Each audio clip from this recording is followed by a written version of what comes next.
¿Qué tal, amigos? Bienvenidos a otro podcast de Spanish Hacks. El día de hoy tenemos a un invitado que viene directamente desde Alemania y nos va a contar su historia sobre cómo aprendió español, pero bueno, también otras cosas que le quiero preguntar de sus impresiones de la cultura en la que ha experimentado. Así que le quiero dar la bienvenida a Kai Life. ¿Qué tal? ¿Cómo estás, Kai? Muchísimas gracias por la invitación. Estoy súper bien y emocionado para participar. Gracias. No, pues es un gustazo tenerte. Oye, estoy muy interesado en conocer cómo empezaste con el español. No sé si fue un deseo que tenías desde siempre o fue una casualidad. ¿Cómo empezaste? De hecho, fue una casualidad, diría, porque en el pasado estuve en los Estados Unidos para estudiar y, como te imaginas, o sea, estuve en San Francisco, entonces hay muchos mexicanos o en general muchas personas que hablan español. Entonces, siempre cuando te unes con un grupo grande, que por ejemplo todos son mexicanos, obviamente en algún momento cambian el idioma del inglés a español, por ejemplo, porque es más cómodo, ¿no? O sea, Ujú, el grupo que sea también, si no uno con chinos, por ejemplo, luego hablan mandarín. Es normal en algún ujú. punto. Entonces dije, bueno, ahora no me da el tiempo, pero en algún momento sí quiero aprender español. Y justo medio año después me gradué de la universidad en filosofía lingüística y no sabía muy bien qué hacer después, honestamente. Entonces dije, ¿sabes qué? Tengo un poco de dinero y ahorrado, entonces voy a viajar y aprender español al final, ¿sí? Wow, ok, entonces después de la universidad, con tus ahorros, fuiste a viajar. Exacto, exacto. Entonces, lo que pasa es, yo quedé con mi mejor amigo para, digamos, viajar por el mundo un poco, ¿no? Entonces, pero luego decidimos en, bueno, él primero 6 meses a un lado y yo 6 meses a otro lado para también tener sus propias historias cada uno de nosotros. Mm, Y estaba averiguando y me salieron dos ciudades. Y me salió Ciudad de México y me salió Quito en Ecuador, ujú, porque lo que quería era aprender español de la forma, digamos, más sencilla sin mucho cantar, mucha influencia, ¿sabes? O sea, de dialectos, por ejemplo, o de cierta gramática que luego se te hace más difícil aplicarlo, aprenderlo. Entonces, por casualidad, bueno, casi por casualidad, terminé luego en Quito, en Ecuador, porque me quedaron 6 meses y dije, bueno, si tengo 6 meses, de hecho, o sea, eso es un poco patético, pero dije, bueno, ¿sabes qué? Voy a aprender una semana, 2 semanas y voy a aprender lo más básico para sobrevivir, como para comprar un pan o pedir la dirección para que no me muera en el viaje. Pero obviamente después de 2 semanas se das cuenta, falta, ¿no? ujú. Y entonces tomé la decisión de quedarme una semana más, 2 semanas más, 3 semanas más y al final me quedé 3 meses aprendiendo solamente español. Y eso era el enfoque principal. Pero entonces, si entiendo bien, Quito fue tu primera parada y te quedaste ahí por 3 meses. Exacto, exacto. Llegué de una vez a Ah. Quito y allá me quedé 3 meses al final y luego sí fui a viajar un poquito más. ¿Y tu amigo se quedó contigo los 3 meses? No, él se fue a Australia y estaba ahí en Australia dándose una vuelta y luego íbamos a encontrarnos en Nueva Zelanda, pero sí, eso más adelante en la historia práctica. Uf, entonces, y llegas a ese país que, bueno, supongo que nunca habías estado en Latinoamérica, ¿o sí? No, no. Y entonces, ¿qué tal? ¿Era como te lo imaginabas cuando compraste el boleto? Mm, eh, no creo. O sea, lo que pasa es, yo reservé un hostal en el centro histórico porque honestamente sin revisar mucho en cuanto a la ciudad o la historia o lo que sea, y dije, el centro histórico debe de ser el centro, ¿no? Entonces debe de ser como bien para pasarse un rato. Pero donde yo estuve en el hostal estaba más en el lado, digamos, un poco más peligroso. Entonces, y no lo sabía, pero sin saberlo, como típico, digamos, gringo, pues yo salí a comprar algo y aquí, y me di cuenta, pero luego cuando estaba muy de noche, que tal vez no era la mejor idea. Entonces me mudé y de ahí decidí por otra escuela que estaba un poquito más en un lado más bonito realmente. Entonces el primer día, los primeros 2 días fue ok, pero luego también, obviamente, también conoces los lados lindos y bonitos de la ciudad y del país. Totalmente. Pero bueno, era un lugar peligroso y supongo que la idea que muchos tienen de Latinoamérica es eso, ¿no? Que es peligroso. Sí, ¿Tú, supongo. cómo empezaste a vivir en Ecuador? O sea, con el poco español que tenías, ¿usabas inglés? ¿Qué tanto? ¿Un cincuenta Inglés, por ciento solo inglés. inglés? No Uh, hablaba, o sea, hola y tal vez adiós o chao, tal vez mm. playa y esas eran las palabras que me sabía y nada más. Entonces recuerdo perfectamente cuando llegué a la escuela, la directora obviamente me dio la bienvenida y me dijo, hola Kai, y pues de ahí ya no tenía idea lo que me dijo y dije, necesito empezar con clases ya. ¿Y cómo empezaste? ¿Clases online o te metiste a una escuela allá en Ecuador? Allá, era presencial en la escuela y Uh-huh. bueno, también estaba viviendo con una familia anfitriona y siento que también eso ayuda bastante, obviamente, en tu avance. Y además bueno, como había planeado quedarme solamente 2 semanas, dije, bueno, voy a hacer la primera semana en clases individuales, 4 horas al día. Y en la segunda semana, como era un paquete, eran las 4 horas en la mañana y luego en la tarde un profe te acompañaba al centro o al centro histórico, a, digamos, de lugares de interés para enseñarte un poco la cultura, la comida, para que realmente sepas cómo funciona todo y que es lindo ver o conocer. Sí. Cool, pero entonces realmente fue una inmersión completa en la escuela, ¿no? O sea, te llevaban a Sí. vivir la vida en español. Por completo, exacto. Porque luego también, ¿no? Te quedas con la familia, cocinas con la familia, y si la familia es, digamos, activa, también te lleva al tal lado, o, ¿sabes qué? Tal vez vamos a comprar tamales, y, pero ese lugar es lindo, o te llevan a la familia, hay una, ¿cómo se llama? Una parrillada que vamos a hacer o algo así. Entonces, sí, realmente te ayuda. Y también es lindo como ocuparte con algo, porque si llegas como extranjero a otro país, sabes cómo es, muchos se pasan el tiempo tal vez en el hostal o pues en donde se hospedajan y pues de ahí te quedas echado en la compu, ¿sabes? Y tal vez tienes tus fotos, editas o algo, pero como la inmersión realmente es con la familia anfitriona, creo, te ayuda mucho. Y entonces, en esa inmersión completa que tenías, ¿cuánto dirías que te tomó de que no sabías o sabías lo básico del español a sentirte cómodo? Quizás no fluido, pero cómodo. Cómodo, diría, para expresar realmente una idea, o sea, expresar algo básico, digo 1 mes, pero con 4 horas al día estudiando en la escuela y como no tenía nada más que hacer, realmente mi enfoque era estudiar. Entonces no me la pasé así como paseando por la ciudad después, sino también en la noche, 2 o 3 horas, los libros, estudiando vocabulario así duro para poder avanzar porque creo que todos sabemos cómo, o muchos sabemos cómo es estar en otro lado y quieres comunicar una idea, pero no puedes, o te preguntan algo y siempre sí, no, y esas pocas respuestas y no es exactamente quién eres y quieres demostrar quién eres. Entonces, digo 1 mes para expresar las ideas básicas, creo que en presente, y luego después del segundo mes manejas también el pretérito, el perfecto y tal vez los pasados un poco, y obviamente no fluido, pero te puedes expresar y entiendes un poco la diferencia, diría. Y entonces, en esos 3 meses, cuando ya terminaste los 3 meses en Ecuador, ¿dirías que ya te comunicabas con fluidez? Fluidez, no. También depende del vocabulario. O sea, el vocabulario que me sabía, digo, creo que lo manejaba normal. O sea, no como wow, pero tampoco era tan difícil. Luego, después de 3 meses, creo que sí hablas un poco y te puedes hacer entender, pero en la fluidez sí creo que falta un poco simplemente la experiencia para la repetición, ¿no? O sea, necesitas decirlo tal vez 500 veces más, 1000 veces más, aunque sea lo sabes, pero la formación de la oración te cuesta y luego llegas a la conjugación del verbo y luego dices, ¿cuál era la preposición? O ¿cómo era esa estructura? Por ejemplo, y así. Claro. Oye, buenísimo. Entonces, ¿en qué año te fuiste a Ecuador? En 2012 fui. Ah, ok, o sea, ya más de 10 años que tuviste Sí, esa ya pasó un experiencia. tiempito, sí.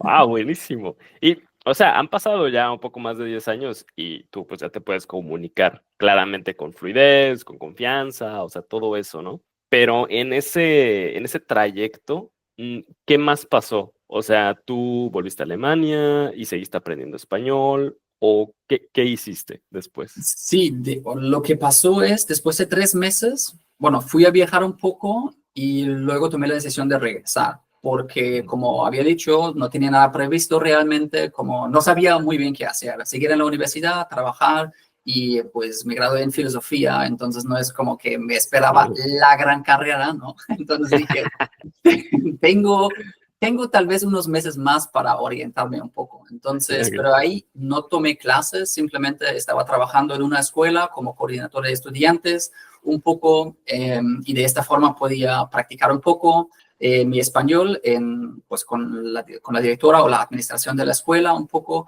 pero al final, sabes, o sea, estás en otro país y no conoces a muchas personas, entonces buscas tal vez hay que otros alemanes o personas de los Estados Unidos, de donde sea, donde tal vez puedes hacerte amigo de alguien. Entonces resultó que me la estaba pasando más con alemanes sin practicar mi español.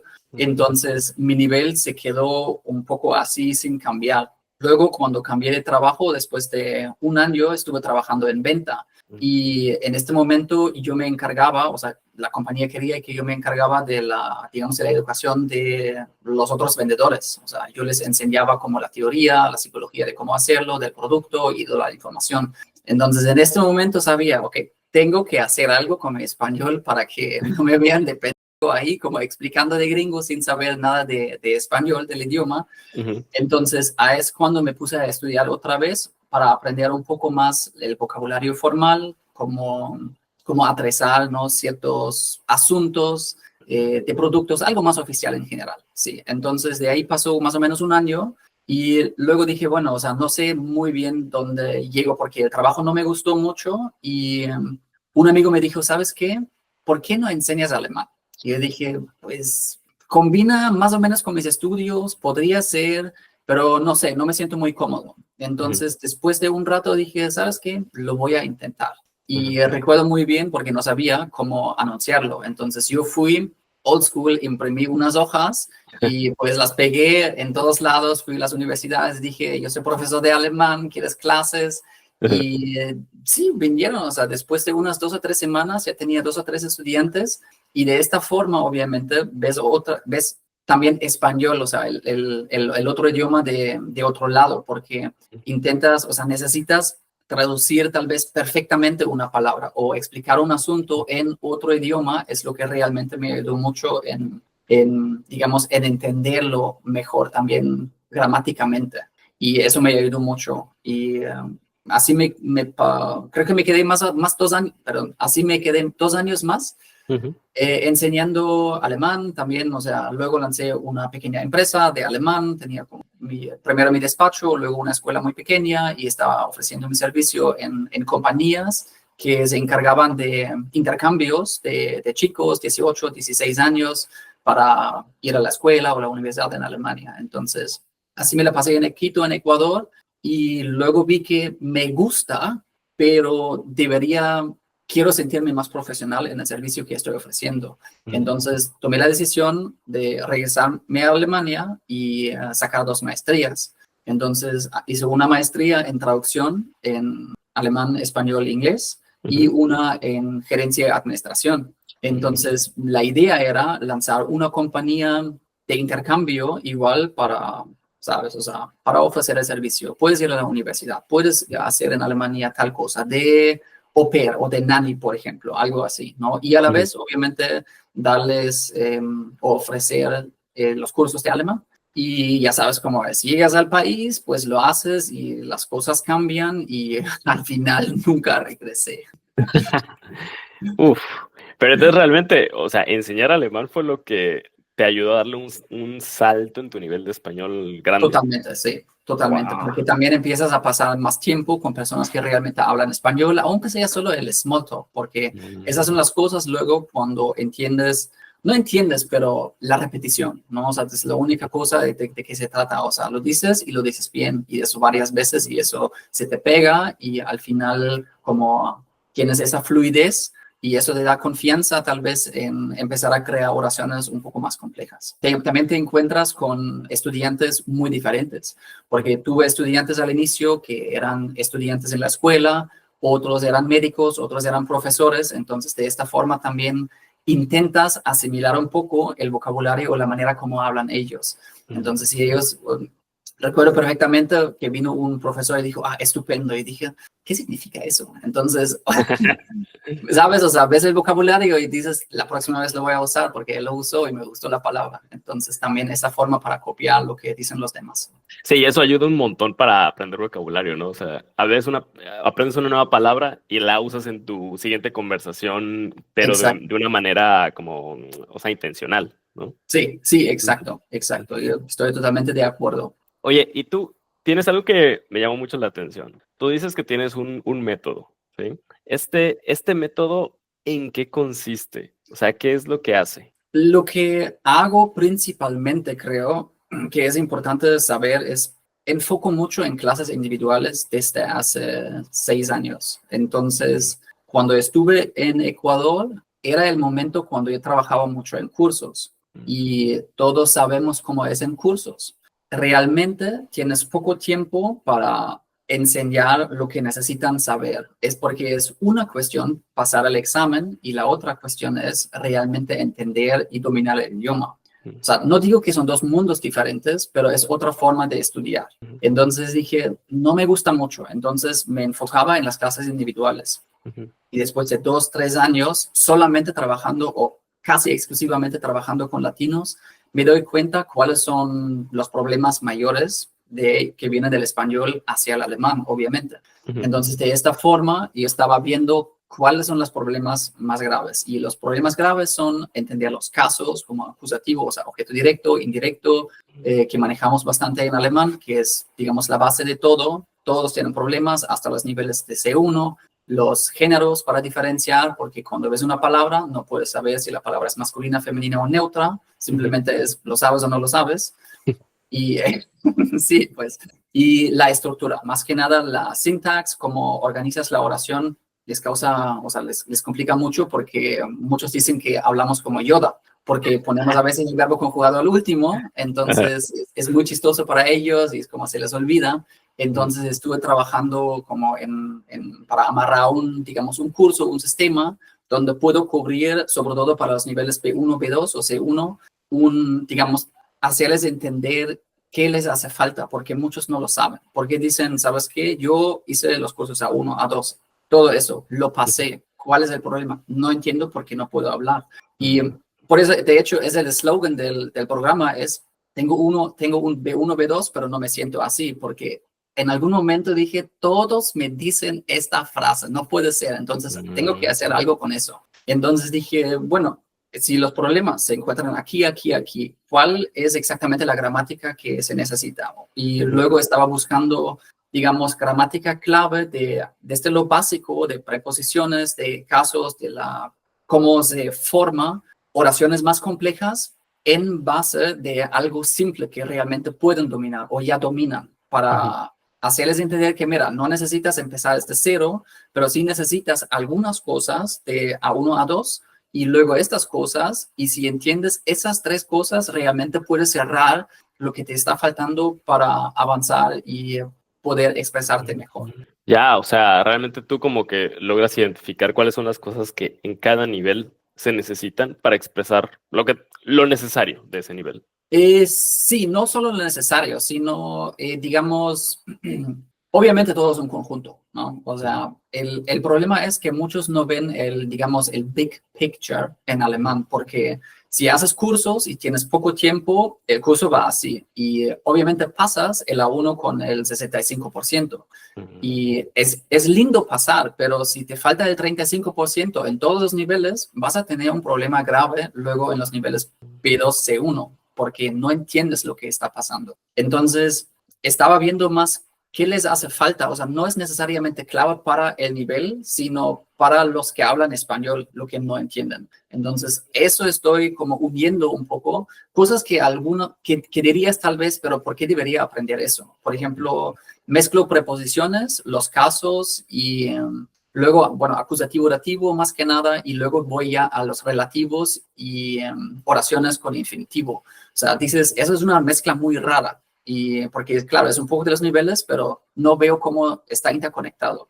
Entonces, en este proceso les hago entender cómo deberían estudiar, a lo mejor desde ahora, pero también dónde o cómo es el workflow, o sea, qué es tu análisis, dónde deberías empezar a analizar tu oración para luego llegar a esta conclusión o limitarte, por ejemplo, a este set de preposiciones y luego haces esto y es más al inicio obviamente es para reducir digamos, errores que puedes cometer al amarrar una oración, porque obviamente después del curso no sales como que cambió mi vida.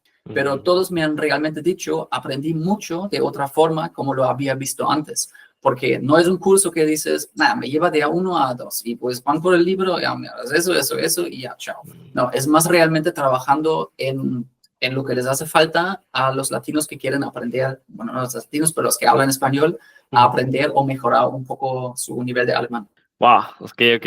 Y, o sea, tú llevaste el método, bueno, tu enseñanza del alemán de la parte física, si entendí bien, tenías primero una escuela física y después a lo online, o siempre fue online. Exacto, sí. Al inicio estaba como una mezcla, era solo presencial, luego como una escuela presencial y luego cuando regresé a Alemania dije, ¿sabes qué? Ahora primero paro porque tengo los estudios eran a la vez, entonces tenía 2 trabajos y 2 maestrías y dije, pues ya, o sea, tengo que pausarlo, ¿no? O sea, no me da chance.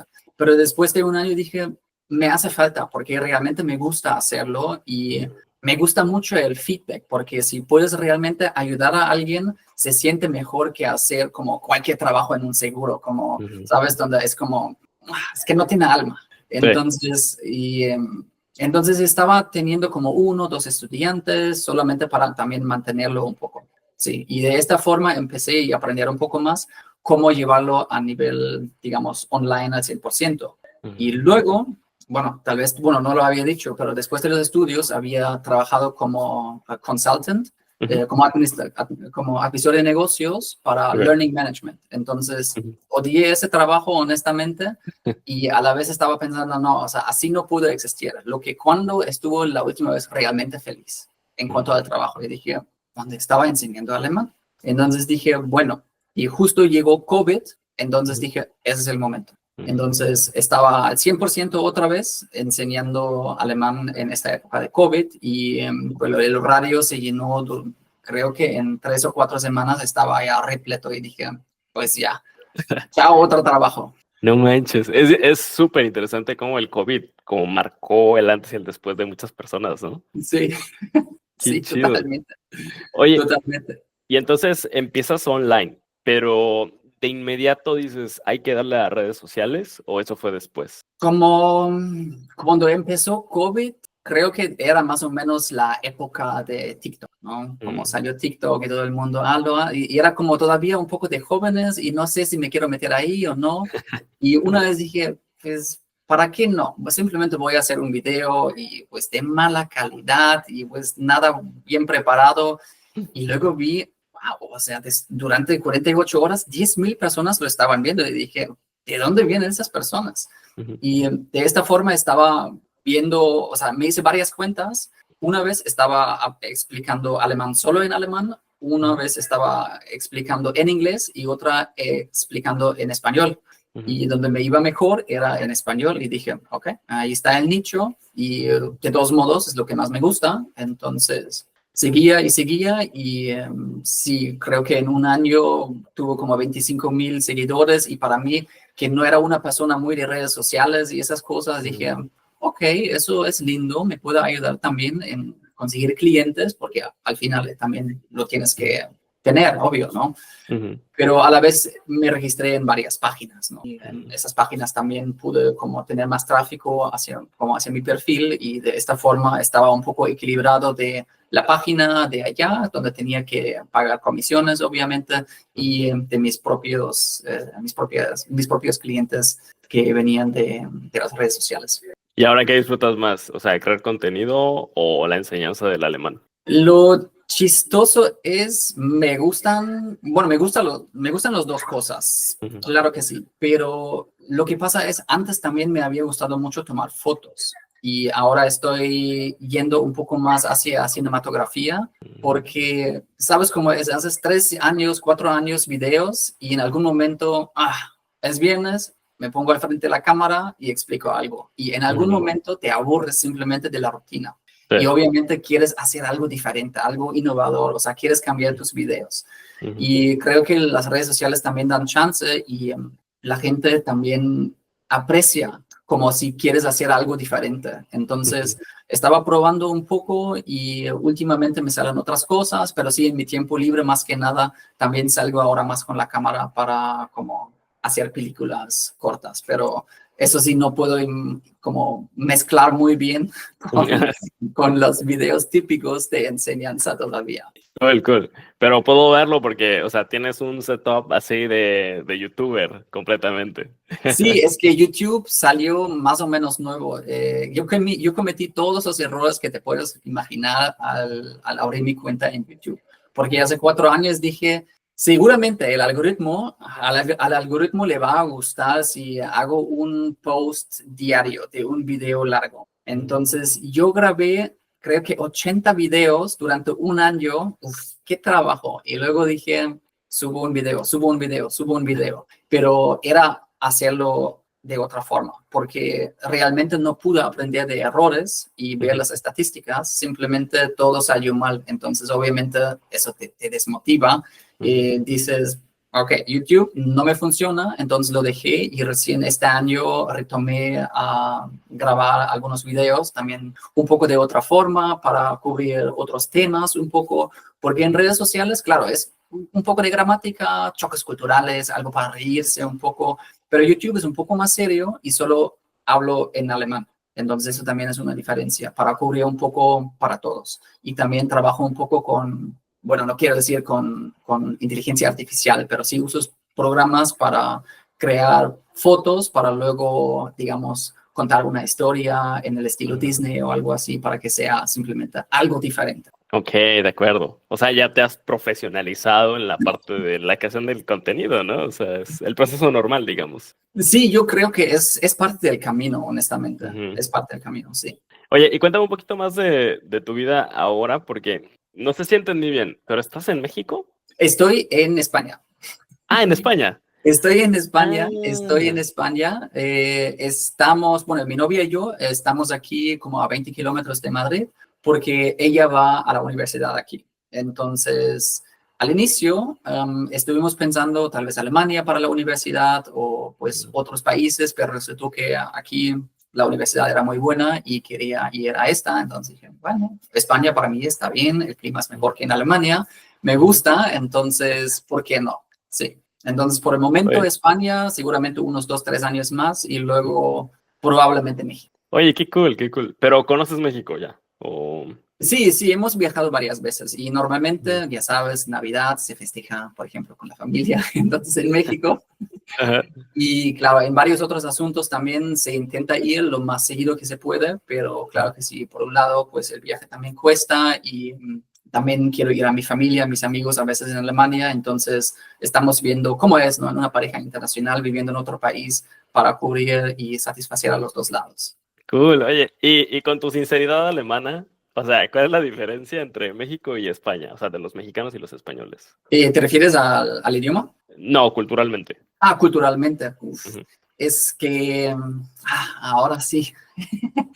Lo que pasa es, como honesta, muchos me dicen, debería salir más. Y digo, yo sé, pero trabajo 12 horas al día, al menos seis días a la semana. Entonces, te digo la verdad, no tengo ningún amigo aquí y las Ajá. únicas personas con quien hablo son tal vez las veterinarias de mis perros y, Ok. y a veces para ir al centro para pedir algo así, pero realmente no te puedo decir mucho. O sea, como tengo 2 perros y paseo a Ujú. los perros, a veces obviamente te encuentras con personas y pues hay una charla pequeña, pero nada que digo, eso es una amistad y Mm, como veo realmente cómo es el estilo de vida aquí. ujú. No, sería injusto, o sea, compartir una opinión en cuanto a eso. Ok. Sí, pero en general, la impresión, porque ya llevo 2 años aquí, digamos más superficialmente, siento que en México la gente es más alegre y eso sí puedo juzgar, mucho más amable, mucho más amable. Mira, yo vengo de Alemania y yo sé que somos muy directos, es así, Ajá. entonces no siempre es descortés, Ujú, simplemente vas a un restaurante, tomas asiento y te dicen tal vez, hola, ¿qué quieres? Algo ujú, así. Y ujú, si vives allá, te acostumbras, pero claro, ujú, como si vienes de México, donde es súper amable, no importa dónde, si te compras un taco de algunos, la gente siempre es súper amable, no importa dónde vayas, ¿no? sí, Y pues aquí me da la impresión, a mí personalmente, las ujú, veces que he ido, el servicio realmente es un poco, digamos, más duro y un poco menos cortés. No solamente en comparación con México, porque eso sí, en todos lados, pero Ujú. hasta en comparación con Alemania, sí es. Ah, ok. O sea, incluso en Alemania son más amables, digamos. Ahora me van a matar, pero en mi opinión creo que sí. Wow, pero no es la primera persona que lo dice, ¿eh? O sea, y me refiero a la cuestión de los restaurantes, de los cafés, o sea, que muchos Exacto. dicen que en España no son tan corteses en esos lugares. Creo que depende un poco, obviamente, dónde, ¿no? O sea, Ujú. nosotros vivimos cerca de Madrid, si vas al centro, es claro, si la persona me dice estoy en Berlín, la ciudad grande, yo también entiendo que se mueve más, es que hay más turismo, algunos pues están aquí con su servicio o lo que sea y es diferente en la ciudad grande. Tuve mejores experiencias, tenemos una casa rodante pequeña y con los perros pues viajamos un poco por las costas en el norte de España y me da la impresión que la gente sí es más amable si sales un poco más de la ciudad. Pero aquí también tienen muchos problemas con el turismo, por ejemplo en Barcelona, y están protestando en contra del turismo porque no sé cuántos millones de personas llegan realmente en una cierta época a ciertas ciudades y las ciudades están saturadas y la gente dice que ya no, o sea, no se puede, no de esta forma, queremos, pero no de esta forma. Entonces, si vas a esas ciudades, creo que también les cuesta también un poco más de, digamos, de incluir como el turismo un poco más en su vida, que es entendible en mi opinión. Oye, ¿y tú personalmente, aprendiendo el español, has, no sé, cambiado tu personalidad de alguna forma? ¿O tú siempre has sido así muy abierto, muy como relajado? Bueno, son Mm, mis perspectivas porque pues obviamente no te conozco tanto, ¿no? sí, Pero, ¿qué piensas de eso? yo pienso, es una teoría muy anticuada, pero yo creo que tiene algo que realmente tiene que ver. Y cuando aprendes otro idioma, también, o sea, creas otra personalidad, porque si hablo en español ahora contigo, pues no es exactamente como sería en alemán. No solamente de la entonación, sino también del vocabulario que usas. Depende mucho de la forma como lo aprendes. Y si hablo inglés, otra vez podría cambiar un poquito más. Entonces, en mi opinión, claro, o sea, lo que siempre dicen, pues aprendes otro idioma, pues te abre las puertas al mundo. Y eso sí, pero no solo porque puedes hablar, sino también porque puedes descubrir otras formas de ti. Es otra manera de reírse, hay otras bromas, ¿no? Los albures, por ejemplo, en español que no tenemos. Entonces, claro que sí, tienes que como activar otras áreas en tu cerebro para realmente ver cómo es ser o en este idioma, en mi opinión. Ok, sí, sí, totalmente. O sea, y es que además cada idioma tiene una forma de expresarse, ¿no? O sea, eso hace que tu personalidad no pueda ser la misma necesariamente. Así Exacto. que, Sí, sí, pero también tengo que confesar, porque con mi novia, pues allá llevamos muchos años y ella es de México ujú, y pasando tiempo con la familia y son más cariñosos todos y más abiertos en comparación con, digamos, el promedio alemán. ujú. Obviamente eso también te ayuda un poco durante el tiempo como para abrirte un poco más y sí, sin duda, sin duda. Ya. Oye, tengo dos preguntas de curiosidad. La primera es, ¿cuál es el estereotipo que en general la gente tiene de los alemanes que tú dirías que no es tan real? Oh, fácil. Creo que la mayoría viene o piensa todavía que en Alemania todo funciona, que todo está... ¿Somos puntuales? Ujú. Sí. ¿Pienso que es importante? Claro que sí. Ajá. Pero luego, por ejemplo, creo que piensan que los alemanes son trabajadores porque el país tiene una economía, digamos, buena. O sea, en este momento tal vez no es la mejor, pero en comparación a nivel mundial todavía está, digamos, está funcionando súper bien. Y llegando, creo que uno se da cuenta que son bastante vagos porque se trabaja en promedio solo 37 horas a la semana, pues, y claro, en comparación con México, por ejemplo, donde más se trabaja en comparación con todo el mundo, eso es prácticamente nada. Y si, no sé, tienes un poco de tos y dices, oh, me quedo en casa, así no puedo trabajar. No, no, no. Y pues la gente se queda luego una semana en casa por ni siquiera Ujú. estar muy enfermo, o sea, podías haber hecho algo, ¿sabes? Sí. Y creo que eso se nota cuando se llega aquí. Como darte de baja mediante el doctor es algo que les gusta mucho a los alemanes. Entonces no son tan trabajosos como tal vez se piensa. Y qué chistoso que lo digas porque, o sea, justamente era la siguiente pregunta que tenía porque, bueno, yo hace tiempo en México tuve la oportunidad de conocer varios alemanes que iban allá, tanto algunos que vivían y otros que solo iban de viaje, ¿no? Y una cosa que me llamaba mucho la atención era, yo no sé cómo le hacen, es la pregunta que me hacía, ¿no? No sé cómo le hacen para estar viajando todo el tiempo. Y una vez le pregunté a una chica de Alemania y me dijo que no sé si esto es algo que aplica a muchos alemanes, pero me decía que muchos abuelos como que tienen no sé, unos ahorros o algo así, y en un cumpleaños, no sé si el 18 o algo así, les dan dinero a los chicos y con eso viajan. No sé si es verdad. No, o sea, tal vez para algunas personas, pero no es lo normal, para nada. No. Ah, En ok. general, tendría que decir que los papás o la familia te dan poco. No sé, en comparación al mundial, obviamente no lo puedo buscar, pero hasta para vivir en Alemania es poco. Y creo que la gran diferencia con otros países, pero corrígeme si estoy mal, en cuanto a Latinoamérica, nosotros empezamos muy temprano a trabajar al ir a la universidad todavía. Entonces, es muy Ah, normal si tienes 18 años y estudias, sales de la casa, ya no vives con tus ujú, papás, pero tienes un trabajo, tienes tu casa y de esta forma ya empiezas a generar un poco de dinero. Entonces, muchos también nos pintan como muy tacaños, porque hay muchos videos que sí son verdad, ¿eh? Porque si ujú. sales, por ejemplo, con un alemán, podría ser que te dice, pero me debes 10 centavos de la comida, porque ya es 50-50, pero así con el porcentaje, esos 5 centavos, amigo. Entonces, podría ser, pero Eh, eso no tanto tiene que ver con ser tacaño, que un poco ujú, más con, están muy bien organizados normalmente en cuanto a su ujú, dinero y sus gastos. ujú, Para responder a la pregunta, porque te preguntabas, ¿cómo puede ser que se la pasan viajando? Porque realmente tienes esta costumbre de organizar muy bien tu dinero y muchos tienen ujú, como cajas diferentes y dicen, mira, este mes necesito para la renta, necesito para mi coche, necesito para la comida y cada mes voy a ahorrar eso para poder viajar. Lo que sí también es verdad, se planea mucho. Entonces, ujú. muchos alemanes regresan de sus vacaciones sabiendo qué y cuándo van a de vacaciones el próximo año. Entonces empiezan a ahorrar justo para esas vacaciones. Entonces es como, eso ya es como algo entrenado culturalmente, como para saber qué costos podrían surgir para qué tipo de actividad. Entonces si Ujú. sabes que quieres un poco viajar, sabes exactamente, o que los próximos 2 o 3 años me preparo y de esta forma pueden y ahorras en otros aspectos. Eso me sorprendió mucho porque justamente me acuerdo que una vez le preguntaba a una amiga, o sea, de Alemania, y le decía, oye, ¿cuándo tienes tiempo para vernos? Y me decía, ¿qué haces en 3 semanas? Y yo Sí, como, what the heck, yo no sé qué voy a hacer mañana.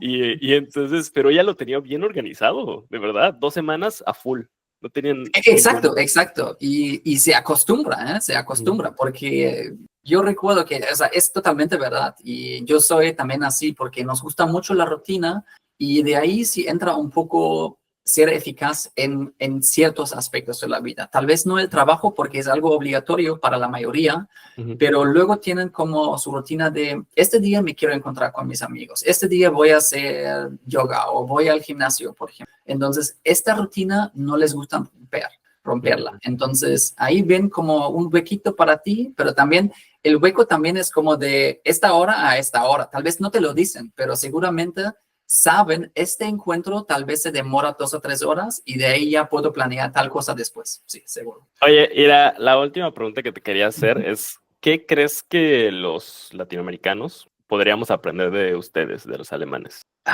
Hablando de estereotipos, digo, ya lo había dicho, yo pienso que la cosa de la puntualidad es algo que hasta a mí a veces me afecta. Obviamente dices, pero no pasa nada, son solo 30 minutos, pero obviamente sí se repite, ¿no? Y siempre son 30 minutos o siempre son 40 minutos. Yo pienso que se podría planear esto mejor, en mi Ujú. opinión, muy alemán, ya sé, muy así. Pero sí, yo creo que es más que nada es eso un poco, porque aprender algo de otras culturas a mí se me hace una actividad muy personal, Ujú, porque para no hablar de estereotipos, cada uno, pues somos muy diferentes. Y ujú, ahora, por ejemplo, va a haber latinos que dicen, pero no, no, yo siempre soy puntual, ¿de qué hablas? Exacto, o sea, hay obviamente de todo, ujú, pero Sí, yo creo que es algo, una decisión un poco más personal. Oye, y bueno, de las personas que nos están viendo aquí, seguramente muchas se van a inspirar, pues, por el nivel que tienes de español, que, wow, es increíble. Pero obviamente todo eso está respaldado por muchos años de trabajo. ¿Qué consejo podrías darle a esas personas que hoy, al ver este episodio, deciden, uff, le voy a meter con todo para llegar al nivel que tiene Kai? O sea, ¿qué deberían estar haciendo ahora? En mi opinión, cada uno debería tener un sistema. El sistema no tiene que ser un sistema que cada estudiante se desarrolla en casa como Einstein, sino realmente hay sistemas que funcionan, está comprobado. Y siento que se debería echar esfuerzo, cumplir con el 100% de las reglas de un sistema, aplicar el sistema cada al menos 3 meses, mejor 6 meses, Ujú. y luego concluir qué me está funcionando y qué no me está funcionando. Creo que el mayor problema en el aprendizaje del idioma es nadie hace un análisis. Solo en algún momento tomas un examen y piensas que eso representa mi nivel actual. Pero en el momento de estudiar es cuando realmente tienes un impacto en qué tan rápido puedes avanzar y qué tan eficaz puedes estudiar. Porque a muchos no les gusta estudiar porque tal vez piensan que son muy lentos. Y es verdad, tal vez son lentos porque el sistema no es adecuado para ellos. Entonces, en mi opinión, un sistema debe de estar establecido y meter la repetición. Es decir, todos los días, 20 minutos, vale más que una vez 3 horas el fin de semana, en pocas palabras. Uf, claro, constancia, ¿no? Al final, y como dices, si aplicas un sistema, pues el sistema te da constancia, porque es algo en Exacto. automático. Sí, pienso que muchos también lo ven, pero también aprender un idioma, muchos piensan en la escuela y en la escuela obviamente es muy así del libro, de esta página a este ejercicio y así avanzas. Y no digo que está mal, solo pienso que para la mayoría no es la mejor forma para aprender. Y siento que te gusta más aprender si te das cuenta que avanzas más rápido y de calidad también, que retienes la información y no eso había sabido hace 2 semanas, pero ya no sé cómo era. Claro. Entonces, es el sistema realmente. Y sí, o sea, hablando tal vez de una sola parte pequeña en cuanto al vocabulario, lo que a mí personalmente me gusta mucho es un Ujú. sistema muy básico. Es simplemente escribes el vocabulario en fichas y luego tienes una cajita, te la puedes comprar o te la construyes o simplemente lo distribuyes en secciones en el escritorio y Ujú. tienes, por ejemplo, 10 palabras y pues pasas por las palabras y dices, me sé 9 de esas 10 palabras. Entonces, las 9 avanzan al próximo espacio y la una que no te sabías se queda en el mismo. Luego dejas pasar 2 días y vuelves y agarras las fichas y dices, de esas 9 me sé 6. Entonces esas 6 avanzan. Ujú. Las otras 2 o las otras 3 se quedan y pasas a la primera. Ahora te la sabes. Entonces avanza a la sección 2. Y eso es muy sencillo, pero funciona, en mi opinión, en mi experiencia, bastante bien, porque también de esta forma te aseguras físicamente hacia la repetición, porque a veces estudias y piensas, pero yo lo estaba repitiendo, pero no sabes cuántas veces lo has hecho o dicho, porque piensas que era suficiente. Pero cuando tienes este sistema, sabes, ahora lo he repetido 12 veces en una duración de, digamos, 6 semanas y de esta forma lo puedes poner ad acta porque dices, ok, ahora sé exactamente, este es como un pilar del sistema y lo puedes analizar y puedes, digamos, concluir de qué forma te está funcionando o no. Sí, también puedes ver el progreso de una forma más objetiva, supongo, ¿no? Sí, exacto. O sea, hacer algo Ujú. visual en cuanto al aprendizaje siento que es muy bueno. O sea, obviamente hay muchas aplicaciones que también te ayudan, pero yo soy fan de hacerlo a mano porque te ayuda de otra forma, activas otras partes del cerebro otra vez. Entonces, es la misma forma si hablas en voz alta. Si estudias y no lees la palabra en voz alta, te va a tomar más tiempo. Es lo mismo si das una charla, una presentación y siempre te la pasas por la cabeza y luego te quedas así y no sabes cómo decir o hablar, es justo eso, ¿no? Entonces, hablar en voz alta al estudiar también ayuda mucho. Buenísimo. Oye, muchas gracias, Kai, por compartir tu historia, por los consejos que nos has dado, porque creo que es muy valioso. O sea, ver una perspectiva diferente siempre ayuda y creo que estoy completamente de acuerdo en la parte del sistematizar tu aprendizaje de tal forma que, pues, que parezca algo natural, ¿no? O sea, al final, pues, aprender es simplemente vivirlo. Así que... Sí, claro, si tienes la posibilidad de vivirlo también en el país, también es una gran ventaja, por supuesto. Pero de ahí entra otra vez la pregunta, ¿tienes amigos o con quién hablar o no? Entonces también es algo para contemplar. Por eso creo que es bueno tener o desarrollar un sistema para que el avance es independiente del contacto con otras personas, mayormente, o sea, hasta donde se pueda, digamos así. Ya, o sea, que no sea algo que dependa de eso, ¿no? De esa Claro, o interacción. tienes que hablar con un amigo para entenderlo, sino un Ujú. sistema que dices, pero así mejoro la forma de hablar sin hablar con alguien y también tengo un sistema para corregirlo. Pues, bueno, gente, ahí tienen pues esta perspectiva del aprendizaje de idiomas. Te quiero agradecer mucho por tu tiempo, Kai. Sé que, pues, sé que ya nos dijiste cuánto tiempo trabajas, así que Nada, con mucho aprecio gusto. mucho Muchas más. gracias por la invitación. Y amigos, si les gustó este episodio del podcast, denle un like aquí abajo. No se olviden de suscribirse al podcast de Spanish Hacks. Vayan aquí en la descripción, van a tener el link para seguir a Kai. Y pues si le quieren hacer más preguntas, pues ahí ya directamente se las hacen a él. Nos vemos en un siguiente episodio del podcast. Gracias, Kai. Gracias. Hasta luego.